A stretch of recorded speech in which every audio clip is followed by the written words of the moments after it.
Good morning, this is Kasturi Dev. I was continuing in my previous video the heat chapter question answer section. I was continuing with the short and long questions. So I'll continue with that. Okay. This is according to ICSE syllabus class 7. Why do we prefer to wear white or light colored clothes in summer and black or dark colored clothes in winter?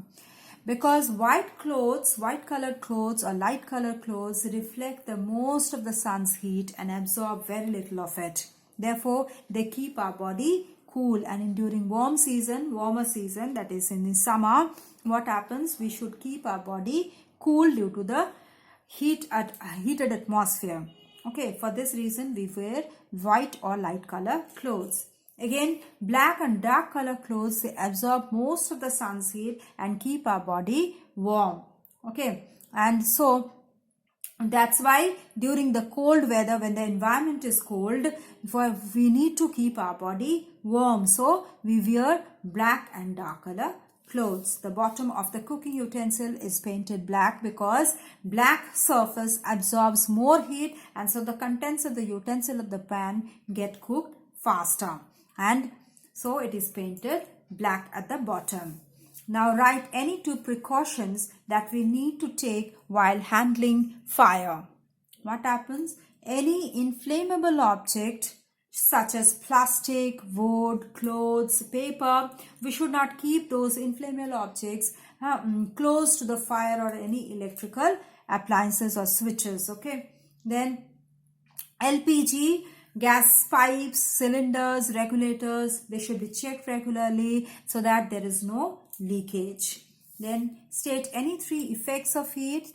The effects of heat are change in temperature, change in size, that is thermal expansion, and change in state.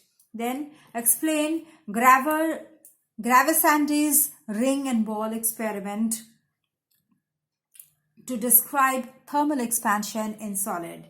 For this, we need to take an iron ball and an iron ring. Okay. And we fix this ball and the ring to a stand. Okay.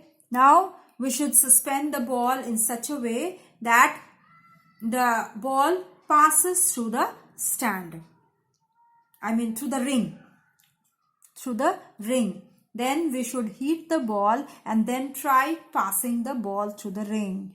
We'll see that the ball is not passing because after heating, the ball has expanded in size, and that's why it's not passing through the ring.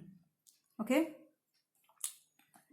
Then when the ball is cooled, we see it easily passes through it because on cooling, the ball regains its original size and easily passes through the ring. Okay. This shows that the solid expands on heating. Now, differentiate between thermal conductors and insulators. Okay. Now, thermal conductors are those materials which allow heat to pass through them very easily. And insulators are those which do not allow the heat to pass through them easily. Like, for example, thermal conductors example are metals, any metal like iron, steel, copper, mercury, etc. Whereas insulators are plastic, wood, rubber, cork, wool. Okay. Then water is a bad conductor of heat, but it becomes hot. It becomes hot when kept over a flame. Name the phenomena that takes place in this case. Explain it with the help of an experiment. Okay.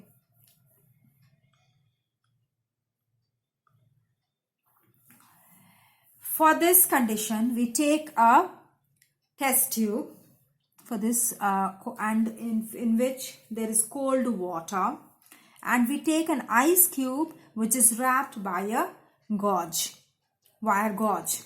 Okay, we take an ice tube which is wrapped by a wire gauze, and this we fixed on a stand with the whole okay, and now we heat the test tube.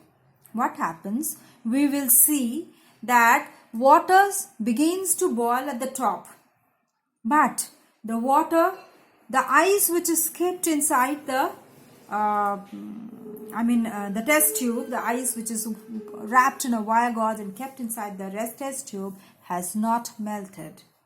It remained solid, stays solid. Okay, this proves that water is a bad conductor of heat. Okay, the phenomena is the water is a bad conductor of heat, and so therefore the heat does not pass from the upper portion to the lower portion very easily. It takes time to do so.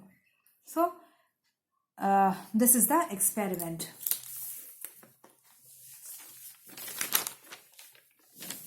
Now the differentiate between heat and temperature. Heat and temperature. It is the amount of heat is amount of energy in a body, and temperature is the measure of the intensity of heat. How much heat it is, how much hot it is rather. So it is the intensity, measure of the intensity of the temperature, and heat is the amount of energy. Okay. Heat measures the total kinetic and potential energy contained by molecules in an object, whereas temperature measures the average kinetic energy of the molecules in a substance.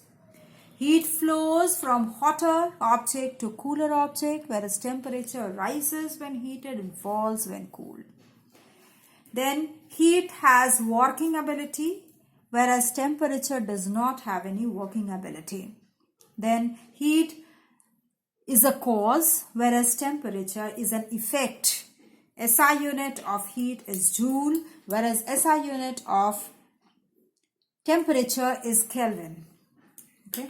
Now, why does glassware made from borosilicate glasses does not crack when heated directly on the flame? Okay, we know that ordinary glass is made up of liquid sand, sodium silicate that is. Then normal glass is an insulator of heat. Now when a glass tumbler is made up of ordinary glass is heated directly at the flame, the surface which is in contact with the flame expands as per its coefficient of thermal expansion, but the other layer which is away from the heat remains cold and does not expand. Which is why? Because glass is a poor conductor of heat and therefore does not transfer the heat quickly, and this causes a differential thermal expansion which eventually leads to breakage, cracking. Now in case of borosilicate, what happens? It is made up of borosilicate glass, okay, that is boron trioxide and silicon dioxide. Okay, these are made up of. These glasses are known for having very low coefficient thermal expansion. Their thermal expansion is very low coefficient of thermal expansion they have, and therefore they are resistant to thermal shocks. Okay, and also borosilicate glasses have a very high melting point, that is 820 degrees centigrade, and therefore borosilicate glasses when put on the hot flame, they do not crack when heated directly.